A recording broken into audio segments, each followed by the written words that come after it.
strong.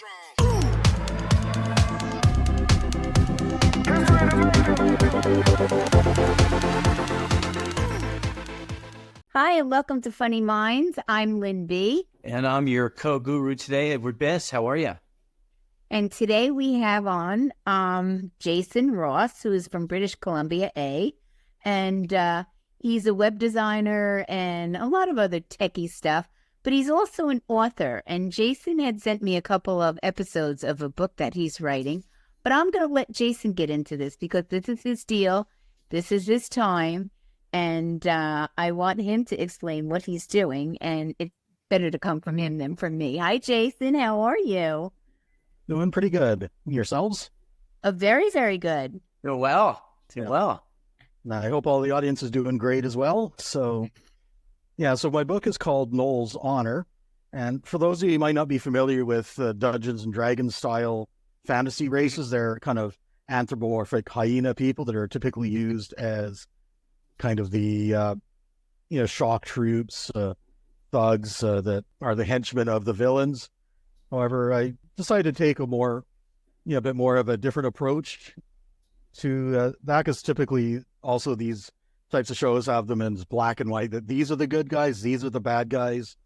Whereas I prefer to take a little bit more of a nuanced approach where, hey, they're all intelligent creatures, they're all individuals, they can make their own choices as to who and what they're going to be. So sorry? How far have you gotten? You sent me the first two chapters. How much further have you gotten in the book? I've actually written the draft up to the end of chapter 23, and I'm about halfway through chapter 24 of 30 planned chapters. You know what I kept seeing as I was reading? I mean, I love the story. I love the whole concept of it. It's really great. I kept seeing an animated film. That's what I kept. Aside from your book, which is wonderful, and I'm sure, it's going to be lovely and get rave reviews, I saw the animation part of it. Do you have any intentions of going that way? That is definitely something in my long-term plans. And I'm actually do have a kind of a personal project I'm working on, which, interestingly enough, is actually the project that got me into writing in the first place, which is working on an animated, fan fiction project based on the Five Nights at Freddy's franchise. What is it based on? Oh, okay. Yeah. Five Nights at Freddy's. Yeah, based on their, the game Security Breach. It's kind of taking that story and continuing it on in a new direction, introducing my own original characters. And so that's kind of intended to be both a bit of a hobby passion project as well as a bit of a test bed towards how we can do similar things with our other more commercial and originals projects. So in Noel's honor, that's awesome. Yeah, really. In Noel's honor, would you consider doing an animated film on that? Yeah, absolutely. That's kind of one of my plans for the project, is to eventually do animated films, video games, possibly even tabletop games based on the world. I was going to say video games, PC, whatever. My God, the sky's the limits there, especially with a creative mind and a good story to tell. Character driven and stuff like that. That's phenomenal. That's a lot. That's a lot on your plate. So how did you get in? How did you get into this, Jason? Go from web designer and all that kind of stuff, and what made you want to write, and what made you want to do this whole project on these? I don't know what you want to call them. What do you call these characters? I call them hyenas. I don't know. The generally used name for them is gnolls, like Gnoll, which is kind of a play on gnome and troll, which I think is kind of the original versions of Dungeons and Dragons. They were must have been a magical combination of the two races, which created this new unique species. And I think they've kind of moved away from that direction in later versions, but the name just stuck because that's what they were called by then. So, what made you want to get into this? Being an author, writing a book, where did this all stem from? Actually, I've wanted to do this for a long time, but when I really got that burning passion to, finally take the plunge and actually do it, started with, I would say it really started with watching a Let's Play of Security Breach on YouTube. Mm-hmm. And, that was like the first Five Nights at Freddy's game where they really had, really well-developed characters where you could really see that these are who these characters are. Yeah. And then they're also kind of very tragic because, of course, it's Five Nights at Freddy's. So, that they got to be misused in some way.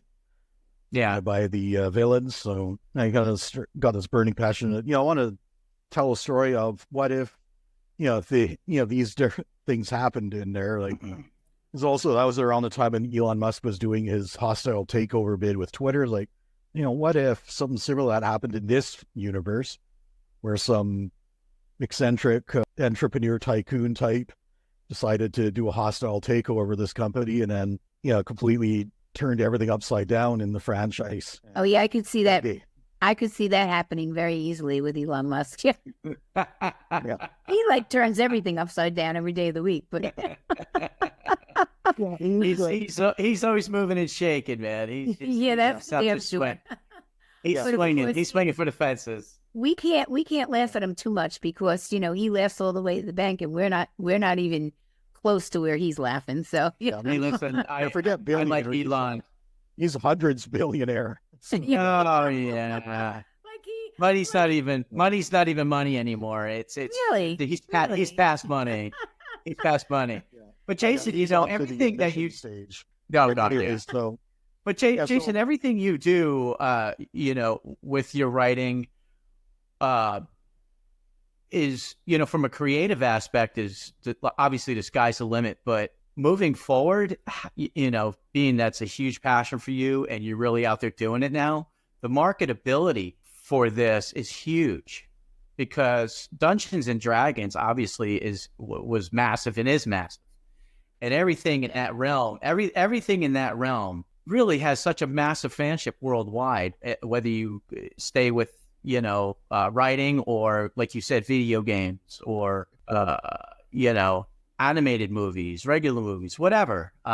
It's a very marketable and sellable product, to say the least. Yeah. Especially if you tell the story well, because there's also been some huge flops that have shown that even if you have a marketable franchise, if you tell a bad story, it's going to flop. Right. And you also have to think almost 100 steps ahead. Because if it's successful and people want more and more and more and more, a lot of these franchises, you see them revert back to the beginning. It's like they release 6 or 7, whatever, and then they revert back to the beginning because it's just so successful. And they're, either you're going to move forward trying to endlessly create, or you go back to the beginning and show how it all started, which is kind of a cool approach. But yeah, and creatively, I mean, the sky's the limit. Yeah, and with Noel's Honor, while I'm building the stories, I'm also building in the background a very detailed world. So there's plenty of room for many, many more stories from any part of that world. Right now, of course, at this moment, the most developed part of that world is the part that Noel's Honor takes place in, because that's where the greatest need is, since that's where the active story is going on. But now to get, a bit of an idea of what the story is about. So it's, the main character is a young Noel who's just on the day before going through a ritual within his tribe where he's going to pass a test that proves that he's a man and he can, support, raise and support a family, feed them, all that stuff there. But on that day, and his father is out, with the clan's army because they've been for the last few years at war with neighbors that came into their territory that they never even knew about for centuries. Because basically the history of it is that their clan used to be on a different continent. They were constantly in the middle of never-ending wars, like all the rest of their race is considered to be involved in. And until they got a series of disastrous battles, the population got decimated and the survivors had enough of that, and they just wanted to go somewhere quiet and just get away from it all. And unbeknownst to them, there's 12 other clans that ended up getting into that same boat, ended up following them on this epic journey, which that could be another story in itself someday. Yeah. Yeah, it sounds it. It sounds it. Yeah, you can really feed off of this one story in a lot of different directions. You know, So, have you so where done? the, Okay, yeah, so no, where go the ahead, story, finish. yeah, so where the story picks up is the main character's name is Tack for short.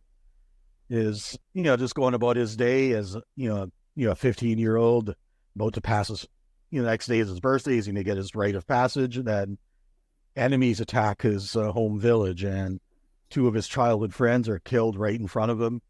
A random archer from his warriors, that's one of the defenders that stayed behind defending the clan, manages to kill the attacker who was threatening him, giving him a chance to escape, warn the rest so they can be the evacuation, which saves the lives about probably roughly half of his clan.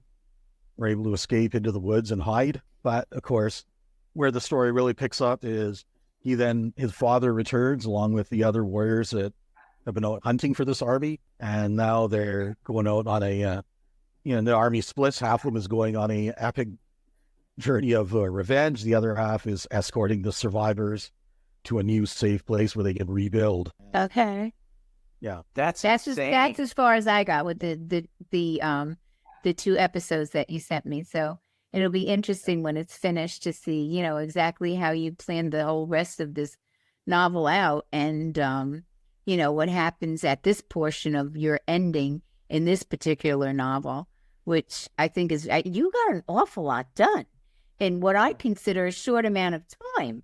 Yeah. Well, it's also very, very deep, detailed,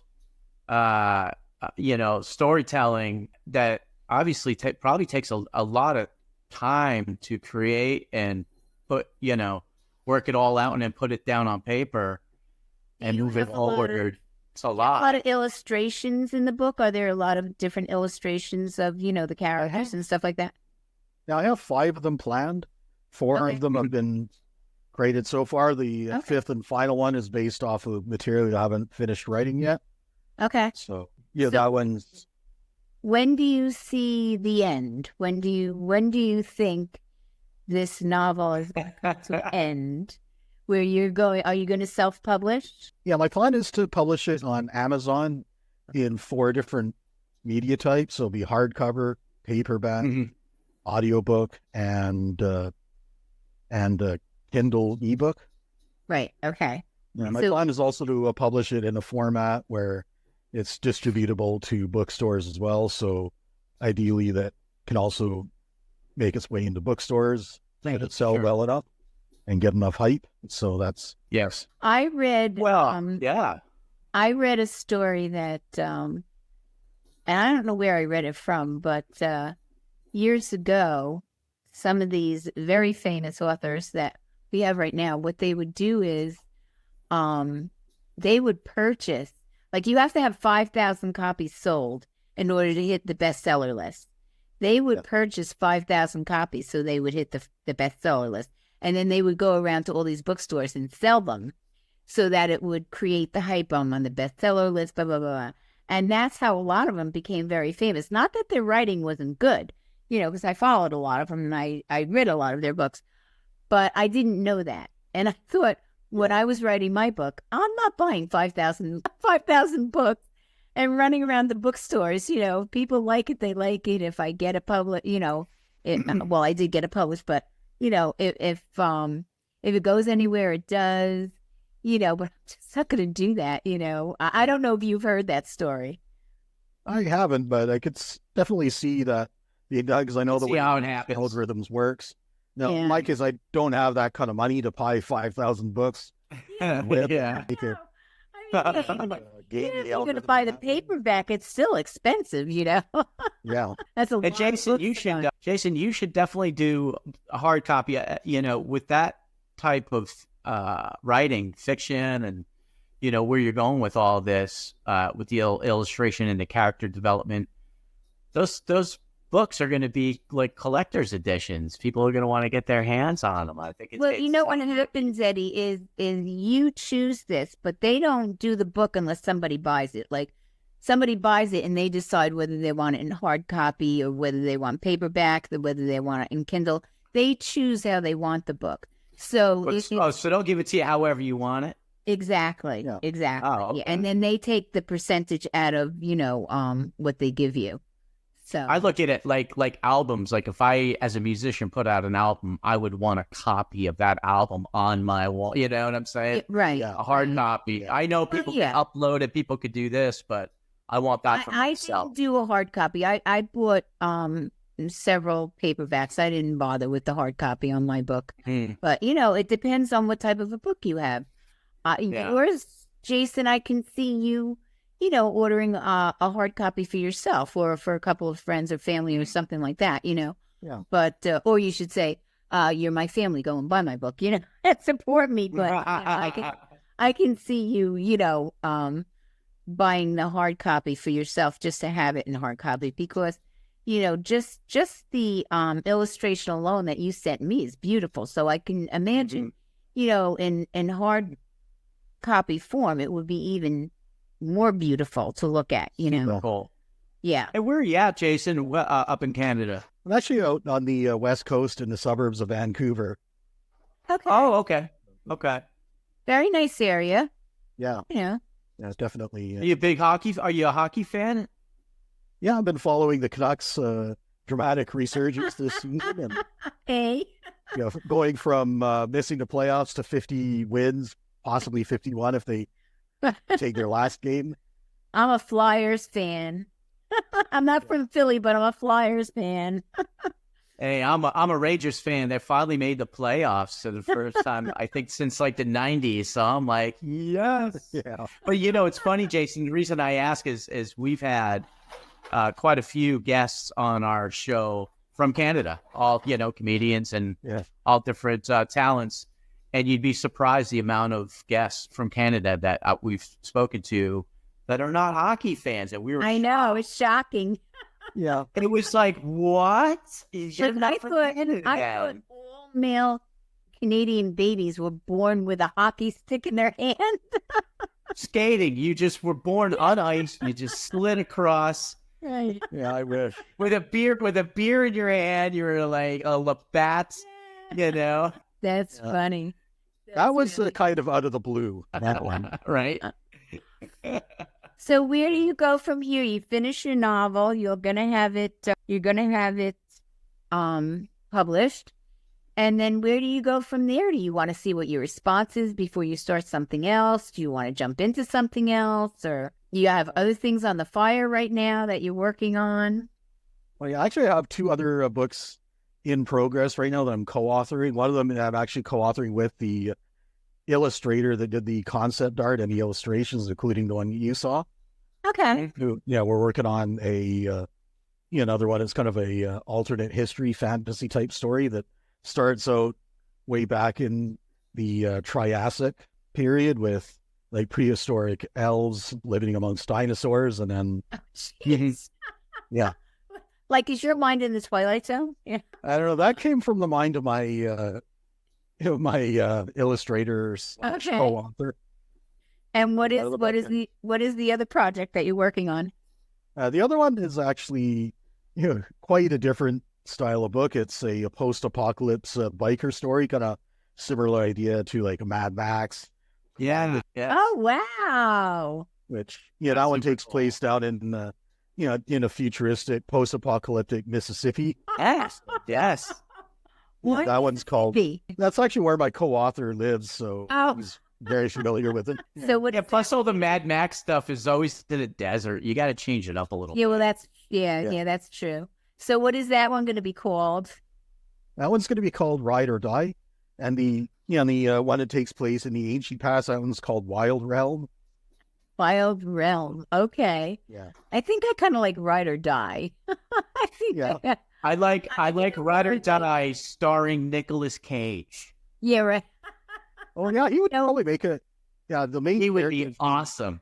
Yeah, the main character for that one is a biker named Liam, and yeah, Nicolas Cage I think could make a good Liam. Yeah. Yeah, bald with the goatee, tattoos on his head and neck. He's just an animal. That would be Yeah. great. I like Nicolas Cage. He's crazy, but I like him a lot. Yeah. You know. Because the way he acts and portrays his characters, it would be kind of that on the edge of unhinged. That's kind of Yes. fit a character lead Yes. to that one. So, That's it. are your thought processes that, you're going to actually look to try and do a movie? Do you have people out in Hollywood that you talk to that you're involved with, or your co-writer, is he involved with anybody out in Hollywood that, you could get a script to people, or? I do have a bunch of people in the film industry in my network through someone who's a co-author for a anthology of short stories that we published last October.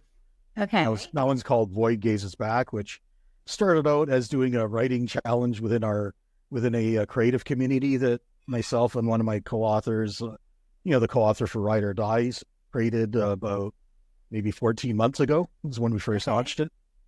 And so we were doing an exercise with our writers to produce a story, learn how to develop and illustrate vivid scenes with words. And because we're doing it in the lead up to October, we decided let's make it horror thriller themed. So thus the Void Gazes Back was born with 7 thriller stories in there, including mine is one called The Eyes Deceive, which is kind of a Blair Witch inspired story of jeez. a couple of filmmakers out in the woods. I remember that. Yeah. I sat like this because I'm not a horror person. So my kids were on the couch and they couldn't wait to see this, and I'm like this. Yeah, that was a very new experience for me because I'm not normally a horror person myself. Like, I'll enjoy a good horror movie sometimes, but, writing it, that was something that was out of my element. Somewhere I have to keep reminding myself to make it scary. But at the same time, though, when you're, let's say, doing a fantasy story, it could be great for the pacing if you have a scary scene in it or a scary portion. Like, for example, in J.R. Tolkien's The Hobbit, it's a very lighthearted story until they hit Mirkwood, and then it gets rather dark rather fast. And then you could get scary in different ways. It doesn't always have to be blood and gore. There's other ways to really, really pull people in and give them that moment. So that's for The Eyes Deceive, what I used a lot of was suspense and anticipation that something's going to happen. What's going on? This is weird. Something's going to happen, and then it takes a while, and finally after this build up of roller coaster ride of ups and downs, right, seems like, okay, they're working it out. Oh, they didn't work it out, and then it hits the fan finally. So okay, but you create like a false element of surprise. Yeah, exactly. Wow, that's very interesting. So Radiant Freedom, is that your company? That's my marketing company. Full name is Radiant Freedom Digital Marketing. And so I founded that one as a sole proprietor almost 10 years ago now. Okay. And so your main line of work really is like a web designer and all that techie stuff. I call myself technology for dummies. So, I'm not, a real techie person. I'm lucky I can find my way around my computer at times. But, so you're all into this whole technical thing of, building websites or marketing out stuff for people on websites, or, like digital creator, yeah. Yeah, and I'd say my background in that area would be more of a computer science programmer background. Okay. Although I've kind of leaned more heavily into the marketing since I also got into search engine optimization and doing sales funnels. So you'd have experienced that yourself, Lynn, when you picked up the 2-chapter preview, because you went through a opt-in squeeze page, which was promoting as the big irresistible offers. You get to read 2 chapters for free. Yeah. So that gives a chance to introduce people to the story. Of course, chapter 2 ends on a cliffhanger, so that's going to create stronger. Yeah, that's a good way to want to see that. Chapter 3, what happens next? How does he get out of this jam? Exactly. Well, Jason, they call that the blue balls of writing. It's really, but that's what the technical term is called that. Okay. Well, you should see exactly what the cliffhanger is, because like Lynn, you I think read it, but not sure, Edward, have you read it yet? I have not, but I'm dying to now because everything I didn't send it to them. I've seen very little from your layout, but I'm dying to see it now because it just seems like a whole exciting, crazy world going on that you've created. And Well, I have to wait till the end. Okay. I have to wait for the book to be finished so that I can find out. I don't want to go. The first 2 chapters were very interesting, and yes, I probably could have went back to you and said, "Okay, Jason, you've got me at the last period, so can you send me some more?" But that's not really fair to you, and wouldn't be fair. Jason, don't let her lie to you. She is going to harass you. She's going to harass you every day. If I was going to, I would have by now. Here's the condition, Lynn. Here's the condition, Lynn. You have to, if you did that, you'd have to write a review of it. Oh, I have no problem writing reviews. Reviews they're great. I love, and I'm very honest. I'm very upfront and I'm very honest. If I don't like something, I'm going to tell you I don't like it. But your book, I really did like. I mean, the 2 chapters that I got, I really, really did like. And I did express that to you, after I read them. And that's why I wanted you on the show, because I thought you were very interesting. And I thought your mind is very interesting and your concepts are very interesting. And like I said, all I kept seeing was animation. My mind was going into all this animation mode. And I wouldn't even have had the first thing about doing something like that. But, but my mind does. My mind knows it, but the rest of me doesn't know how to do it. So, yeah. But I'm sure that's something that's very simple for you. That's called schizophrenia. Though. Yeah. It's interesting you picked that up, though, because that's kind of how I created the story is a lot of the major events in there came to me as almost like a movie playing in my head. Okay. With all the actions, the dialogues and everything. And then I jot down notes about what it was so that I can remember it later. And, and then I start working, okay, so how do I fit all these things together into a coherent plot? And then how do I chain in other supporting events in between those things, as well as character development events, important plot events, reveals, exposition, all that stuff, build the world up. And it's really so interesting. It's very, a creative mind is a very interesting mind. And I love talking to creative people because, we can be very creative ourselves, Eddie and I, in different ways, just not just writing, but, in a lot of different ways. And, to us, comedy is very creative and people who are uplifting and do uplifting things. And, it's exciting to us. And there's a lot of play on a lot of fun and different things that we do. So, there's a lot of different ways to animate life, not just through a story, but there's a lot of different ways you can animate life. My mind is always going in animation. I'm always animating everything. So, just 2 words, Jason. It's 2 words. It's called medicinal chocolate. That is the key to her success.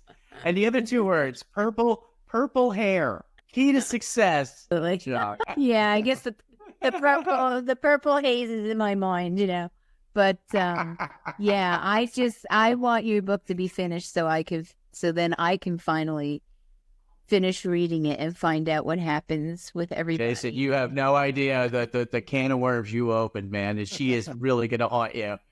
You're going to be like, oh my God, he's going to be texting you. For the love of God, I'm almost done. Wait till we get to the point where I'm able to start going into the behind the scenes stuff on the world building, because I'm actually building up the world, a full globe for the world. So there's any number of different continents, cultures, or time periods that I could put a story on that takes place in this world. And I could even have the timeline go advance forward, technology, magic, everything advances. Right.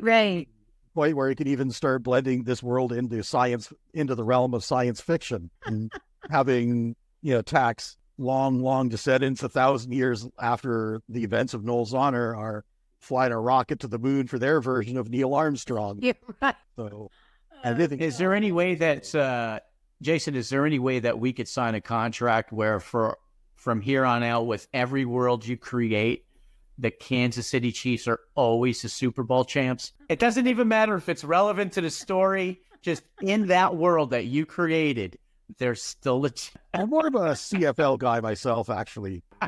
So I'll rate it in the BC Lions are always the Grey Cup champs. Oh, that's your team, BC? Yeah. Okay. That's awesome. Hey, listen, I thought I'd try. You know, you're creating the world. I figured I'd maybe try He's it. just going to stick his Kansas City Chiefs in there for you. Yeah, I'm just thinking as usual, like, a selfish American. In this world, there is no such thing as Kansas City, and in the ride or die world, Kansas City is, ruins. Yeah, that's true. The ancient civilization. Yeah, right. It was scalped ages ago. Oh, God. So, Jason, tell everybody where they can find you. Yeah, certainly. You can find me on LinkedIn as well as also on Twitter under RMD_create, which is the community profile for our creative community. On LinkedIn, you can find me under my regular name, Jason Ross. And also, if you have the ability to do links, you can also find me via the link to the landing page, which will put you on the email list. And from there, you'll have my email, and you can always reply back. I'm always happy to hear from people who have read those first 2 chapters and get your feedback and opinions on it. Okay. But just be forewarned that hers is the only one that matters. So just make that clear. That's true. That's very true. And that is Jason Ross, as spelled, Jason Ross. I can never mess that up. That's my wife's maiden name. But I don't think there's any worries. Just be warned, you'll probably find about 100 Jason Rosses. I know. So Look for the one that on LinkedIn has in their profiles for their employers, Radiant Media Developers and Radiant Freedom Digital Marketing. Right. And it says special skills, learned how to ice skate at birth. Yeah, right. With a hockey stick. Jason, it's been a pleasure having you on. I'm so excited. I can't wait for your book to be finished so I can read it. So you're going to email me and let me know when that happens, right? Yes, absolutely. In fact, I think you're on the list. So as long as I send the list, you'll receive a copy of that email update. Thank you. I got to get on the list. To all of our friends and family and fans out there, we are funnyminds.com. We had the pleasure of having Jason Ross on our show today, and we thank him very much for taking the time to be with us. And if you go on our website, you're going to see 2 organizations that we're very involved with, and that's St. Jude's Children's Hospital and breast cancer. And there's a big purple button. So if you have the ability to make a donation, please do so. If not, if there's anything that you can do to help, because there's always things that always help that they need in many, many different areas. So with that, again, I am going to thank you, Jason, for being on. And I'm very excited to read that book and see where everything happens, how it plans out. And I wish you the best in everything that you're doing right now. And I hope to see a lot of different animation things or movies or whatever in the future for you. So I can say, hey, I know that guy. I had him on my show. So I'm going to say goodbye. It's been a pleasure being on your show. And definitely hope that your show continues to grow and flourish and becomes one of the big podcasts of the entertainment scene. Oh, you're so close to my heart for saying that. I hope so. Well, again, thank you, Jason. Thank you so much, Jason. Yes. Honestly, thank you. Take care now. Bye-bye. Bye. Be well.